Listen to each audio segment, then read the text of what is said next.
আপনাদের সবাইকে ইনভেস্টিগেশন 360 ডিগ্রিতে স্বাগত জানাচ্ছি। আমি সুপন রায়। 12তম পর্ব শেষে আমরা আপনাদের কাছে বেশ কিছু প্রশ্ন রেখে বিদায় নিয়েছিলাম। আজ সেই সব প্রশ্নের উত্তর নিয়ে হাজির হয়েছি আপনাদের সামনে। আমরা সেই পর্বে আপনাদের দেখিয়েছিলাম কিভাবে ফরমালিন মিশে যাচ্ছে ফলে, কিভাবে ফরমালিন ঢুকে পড়ছে বাংলাদেশে। আর আজ আমরা দেখাতে চাই এই ফরমালিন মানব দেহে ঢুকে কি কি ক্ষতি করছে আমাদের সকলের। তবে কেবলমাত্র ফলের মধ্যে সীমাবদ্ধ থাকিনি, আমরা নজর দিয়েছি অন্যান্য পুষ্টিকর খাবারের দিকেও। যেমন বলা যেতে পারে আদর্শ খাবার দুধের কথা। আমার সন্তান যেন থাকে দুধে ভাতে, মধ্যযুগের কবি অন্নদামঙ্গলের এই বিখ্যাত উক্তি আজও গেঁথে আছে প্রত্যেক বাঙালি বাবা মায়ের মনে। পৃথিবীর সব বাবা মায়ের কাছে তার সন্তান সবচেয়ে প্রিয়, তাই প্রিয় সন্তানের মুখে তারা তুলে দিতে চান সবচেয়ে পুষ্টিকর খাবারটি। স্বাস্থ্য সচেতন বাবা মা পুষ্টিকর অন্যান্য খাবারের তালিকায় বেছে নেন ডিম অথবা দুধ। দুধের পুষ্টিগুণ সম্পর্কে বিশেষজ্ঞরা বলেন এতে আছে ক্যালসিয়াম, ফসফরাস ও ম্যাগনেসিয়াম, যা শিশুর হাড় গঠন ও বিকাশে বেশ কাজ করে থাকে। দুধ খেলে মানুষের উচ্চ রক্তচাপ ও হৃদরোগের ঝুঁকিও কমে।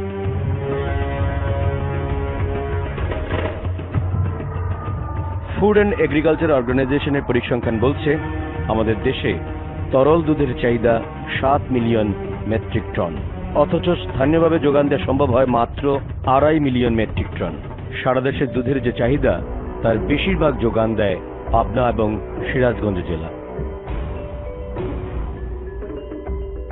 এইভাবেই দুধের ক্যান নিয়ে প্রতিষ্ঠানে হাজির হন এই দু জেলার ছোট ছোট দুধ ব্যবসায়ীরা। প্রতিদিন এখান থেকেই পাওয়া যায় 3.5 লাখ লিটার তরল দুধ।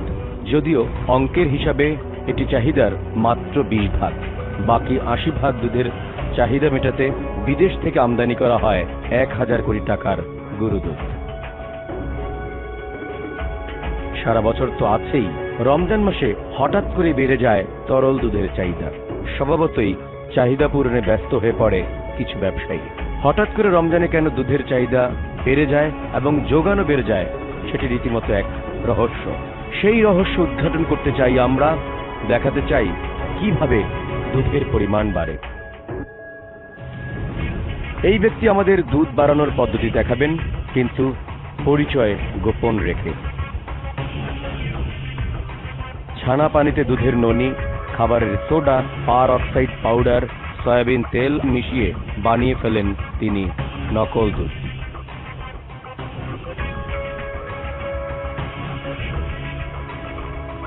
নকল দুধ বানানোর অভিযোগ শুনে প্রশাসনের কাছ থেকে শুনতে হলো পুরনো সেই ভাঙা রেকর্ড। এই বিষয়টি যদি সত্যি সত্যি ঘটে থাকে তাহলে আইনগত যে পদক্ষেপ নেওয়া দরকার সেটি আমরা নেব। নকল দুধ বানানোর বিরুদ্ধে ব্যবস্থা নেবেন বলে কথা দিয়েছেন সিরাজগঞ্জের সিভিল সার্জন। তাতে বন্ধ হয়ে যেতে পারে নকল দুধ বানানো। আর যদি কোনো কারণে কথা রাখতে না পারেন, তাহলে কেমিক্যাল মেশানো সেই নকল দুধ ছড়িয়ে যাবে গোটা বাংলাদেশে। পুষ্টির বদলে বিষ খাবে তখন আমার আপনার শিশু সন্তানেরা। আর এই বিষযুক্ত নকল দুধ খেয়ে দিনে দিনে বাড়ছে অসুস্থ শিশুর সংখ্যাও। দুধ থেকে আবার নজর দিতে চাই ফলের দিকে। আর তাই আমাদের এইবারের যাত্রা আনারসের জন্য বিখ্যাত টাঙ্গাইলের মধুপুরে। আনারসের রাজধানী টাঙ্গাইলের মধুপুর। মৌসুম এলেই রসে টইটুম্বুর গাছপাকা আনারসের মৌ গন্ধে মন ভরে যায়। 6000 হেক্টর জমিতে উৎপাদন হয় কোটি কোটি টাকার আনারস। মধুপুরের আনারসের মধুর কথা সবাই আমরা জানি, কিন্তু কেমিক্যাল ঘিরে আনারসের জীবনচক্রের কথা কজনই বা জানেন। এই জীবনচক্রে আনারস হরমোনে বাড়ে, রাইপেনে পাকে আর ফরমালিনে টেকে। ফুল আসার সাথে সাথে গাছে স্প্রে করা হয় প্যানোফিক্স, সুপারফিক্স, ওকুজিন, কপস্কিয়ার নামের হরমোন। এইসব হরমোন ফুলগুলোকে 1 থেকে 1.5 মাসের মধ্যে 3 থেকে 5 কেজি ওজনের আনারসে পরিণত করে ফেলে। আবার যে গাছে ফল আসে না সেগুলোতেও স্প্রে করতে হয় ফুল আসার আগেই। জিনিসটা লাল হয়ে ভিতরে বাইরে হয়ে আসে, তখন কেমন যে বড় হলো ধোয়া দিলে পরে জিনিসটা একটু বড় মোটা তাজা হয়ে যায়। কি দিয়ে ধোয়া দেন? মেডিসিন দিয়ে দেওয়া নয়। আগাম আনারস বাজারে তুলতে স্প্রে করা হয় আরও একটি হরমোন বা ইথোপেন জাতীয় কেমিক্যাল। রাইপেন বা টমটম নামের এই ওষুধগুলো গাছে স্প্রে করলে 1 থেকে 3 দিনের মধ্যে আনারসে রং ধরে, আর সেই আনারস ক্রেতাকে টানেও বেশি। আনারসে কেমিক্যাল মেশানোর কথা স্বীকার করেছেন আনারস চাষি। রং হলে পরে ফল টানে বেশি, রং ছাড়া ফল নেয় না, অবশ্যই কমবো। হ্যাঁ, কিভাবে ভালো হলো? মেডিসিনের কারণে ভালো হয়েছে, রং হয়েছে। কি মেডিসিন দিচ্ছেন? আর বড় করেন কিভাবে? বড় করে না আলাদা মেডিসিন আছে, এই ফল জমকে বাইরে সেই সময় যাইরা কইলে পারে যে বড় না মেডিসিন দেন। টাঙ্গাইলের জলচ্ছত্র বাজার মধুপুরের আনারসের সবচেয়ে বড় বাজার এটি। সকাল থেকে রাত পর্যন্ত একটানা কোটি কোটি টাকার আনারস বেচাকেনা হয় এখানে। বড় বড় ফল ব্যবসায়ীরা কৃষকদের কাছ থেকে আনারস কিনে ট্রাকে করে নিয়ে যায় সারা দেশে। রাজধানী ঢাকার মানুষের চাহিদার একটি বড় অংশ পূরণ করে মধুপুরের আনারস। আমরা হাট কিনে নিলাম, এখন তারা ফরমালিং মারছি না, এরা তো আমরা জমি দেখতে যাইনি, আপনারা কি মানে কালার দেখে কিনেন? কালার দেখি কিনি। এটাই কালার দেখে কিনেন কেন? কালার দেখে মনে করে কালারটা হলে পরে মানুষ বিক্রি হয় ভালো, কালার দেখি নেয়। আনারসের আকার বড় এবং রং ভালো করার জন্য যে কেমিক্যাল ব্যবহার করা হয় তা হাত বাড়ালেই পেয়ে যায় কৃষকেরা। এর জন্য খুব বেশি দূরে যেতে হয় না তাদের। জলচ্ছত্র বাজারে প্রকাশ্যে বিক্রি হয় রাইপেন, টমটম, প্যানোপিক্স, সুপারফিক্সের মতো কয়েক ধরনের কেমিক্যাল। আর এক মৌসুমে কি পরিমাণ কেমিক্যাল বিক্রি হয়ে থাকে সে কথা শুনুন এই ব্যবসায়ীর মুখ থেকেই। এক বছরে না হইলে আপনার 50-60 লাখ টাকা। 50 লাখ টাকার ওষুধ বিক্রি হয়। তো ফলটা যে বড় করার জন্য কিছু ওষুধ আছে, এই ওষুধটা কি ওষুধ? আসলে ফল তো বড় করার মতো ওষুধ আপনার হলো, এটা বিভিন্ন কোম্পানি বিভিন্ন ওষুধ নাম আছে, এটা বইলা করে শেষ করা যাবে। এটা দিলে কি হয়? এটা দিলে ফলটা মনে করেন যে বড় হয়, এটাই। অবশ্য কৃষিবিদরা নির্দিষ্ট মাত্রায় কেমিক্যাল ব্যবহারের পরামর্শ দিয়ে থাকেন, কিন্তু বেশি পরিমাণে কেমিক্যাল ব্যবহারের জন্য উৎসাহিত করে কেমিক্যাল কোম্পানিগুলো। তাদের পরামর্শ শুনে চাষিরা আনারসের ভেতর ঢুকিয়ে দেয় বিষ, আর কেমিক্যাল ব্যবসায়ীদের হাতে তুলে দেয় টাকা। কেমিক্যাল যারা বিক্রি হয় তাদের এই সেলস টার্গেট ফুলফিল করতে গিয়ে তারা কখনো কখনো আচ্ছা এক্স কোম্পানিটা দেওয়া হয়েছে, আপনি ওয়াই কোম্পানিটা দেখেন, কিন্তু এক্স কোম্পানির যে ওষুধটা দেওয়া হয়েছে সেটি দেখা গেল ওয়াই কোম্পানিটা কৃষককে আবার প্রলোভিত করছে দেওয়ার জন্য। এই সমস্ত কারণে কিন্তু অনেক সময় ওভারডোজ হয়ে যাচ্ছে। টাকার জন্য ফলে বিষ মেশাতে উৎসাহ যোগাচ্ছেন কেমিক্যাল ব্যবসায়ীরা, কিন্তু কে জানে হয়তো ঘুরে ফিরে এইসব কেমিক্যাল ব্যবসায়ীর ঘরেই একসময় ঢুকে পড়ছে এই বিষাক্ত আনারস। খেয়ে অসুস্থ হচ্ছে তার সন্তানেরাই। বিষ চক্রের এমন পরিণতির কথা হয়তো কখনোই সেইভাবে ভেবে দেখার সুযোগ পান না এইসব কেমিক্যাল ব্যবসায়ীরা। ভেবে দেখলে হয়তো টাকার চাইতে দায়িত্বশীলতার দিকটি মাথায় কাজ করতে বেশি। ফলের বাজার থেকে আমরা যেতে চাই মাছের বাজারে। আমাদের গন্তব্য তাই ঢাকার মিরপুরে। মিরপুরের কাজীপাড়া মসজিদ মার্কেট এলাকা স্বাভাবিকভাবেই চলছে মাছ কেনা বেচা। 12 বছর ধরে এই বাজারেই মাছ বিক্রি করেন মাছ ব্যবসায়ী আবুল কাশেম। আমরা মাছ কিনতে গেলাম কাশেমের দোকানে।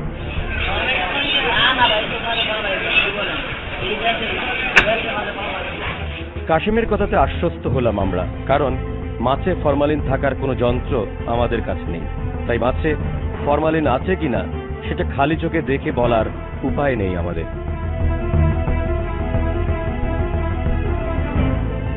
মাছের বাজারে শুরু হয়ে গেল ফরমালিন বিরোধী অভিযান। নেতৃত্বে জনপ্রশাসন মন্ত্রণালয়ের ম্যাজিস্ট্রেট আবুল কালাম আজাদ। এইবার আমরা জানতে পারবো কাশেমের মাছে ফরমালিন আছে কি নেই।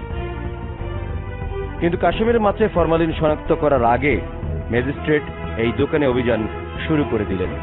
চলল মাছে ফরমালিন পরীক্ষা নিরীক্ষা। ফরমালিন শনাক্তকারী যন্ত্র বলছে এই মাছে ফরমালিন আছে। এইবার কাশেমের মাছের উপর নজর পড়ল ম্যাজিস্ট্রেট আবুল কালাম আজাদের। অভিযানের আগে কাশেম মাছে ফরমালিন না থাকার কথা জোরের সঙ্গে বলেছিলেন, কিন্তু ম্যাজিস্ট্রেটের পরীক্ষায় মাছে ফরমালিন পাওয়া গেল। বদলে গেল কাশেমের গলার সুরও। আমি বলছি কি, আমি বলছি যে আমি যে ফরমালিন না রক্ত, ফরমালিন হয় না। হ্যাঁ হ্যাঁ, আমি বলছি এটা আপনাকে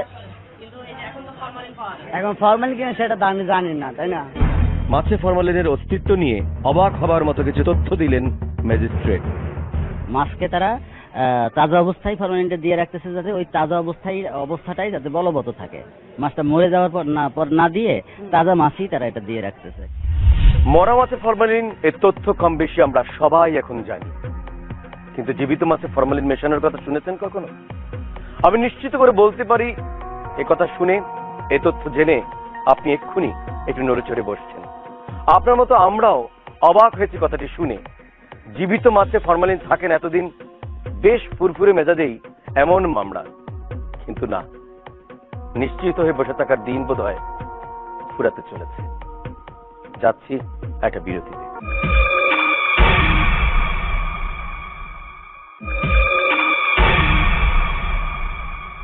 আরো একটা অভিযানে যেতে চাই আমরা। সেই অভিযানে ধরা হবে, ধ্বংস করা হবে বিষাক্ত মাছ ও ফল, তারপর জেল জরিমানা। কিন্তু তারপরও যে আরো অনেক গল্প থেকে যায়, শুনতে চান সেই গল্প? পুলিশের এই বিশাল বহর আমাদের নজর কাড়ল। বহরের পেছনে আমাদের অনুসন্ধানী দল। বহরটি মোহাম্মদপুর টাউন হল বাজারের দিকে এগোতে থাকলো। সাথে ম্যাজিস্ট্রেট আর মৎস্য অধিদপ্তরের কর্মকর্তাদের দেখে বোঝা গেল এটা ফরমালিন বিরোধী অভিযানের একটি দল।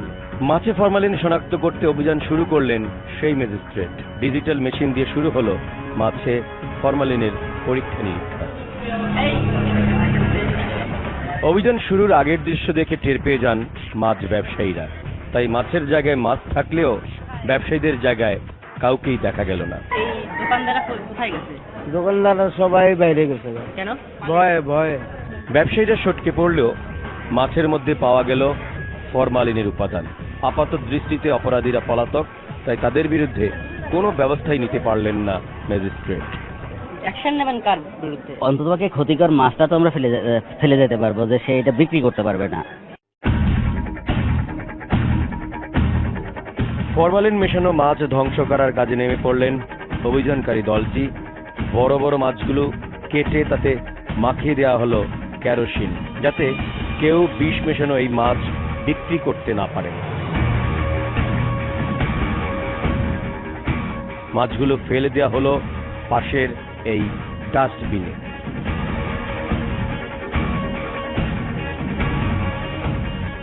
আমাদের অনুসন্ধানী টিমের সদস্যরা দুই ভাগ। একটি গ্রুপের নজর এই ডাস্টবিনের উপর, আর একটি গ্রুপ চলে গেল ভেজাল বিরোধী অভিযানকারী দলের সঙ্গে। শুরু করলো দলটি আম, লিচু, জামরুলের ভেতর ফরমালিন খুঁজে পেল ফরমালিন শনাক্তকারী মেশিন। ধ্বংস করে ফেলা হলো সব ফল।